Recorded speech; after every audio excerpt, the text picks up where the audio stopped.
There wasn't anything physically wrong with him that I could find, so I began to talk with him. If you've got something on your mind, Tommy, why don't you talk about it? Well, We all have our problems, Tommy. Well, it wasn't easy to prove to Tommy that he was wrong.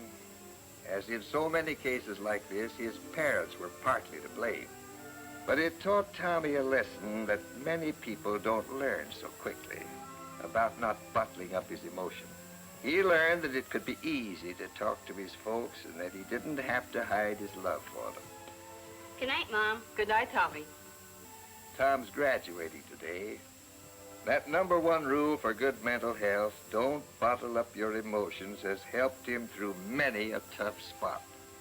And that brings us to the second rule, which is respecting yourself. Sounds easy, doesn't it? But look what happened to Bruce Matthews.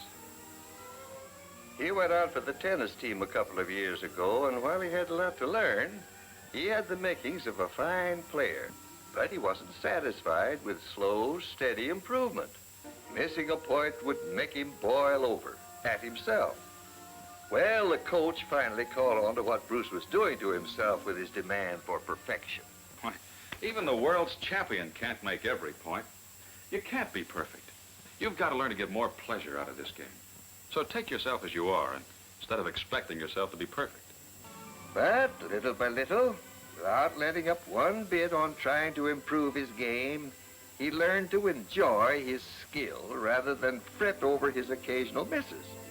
Along with that goes a third important habit, feeling right about other people, too.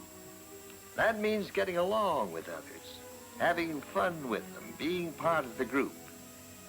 There's no room for bashfulness in good mental health.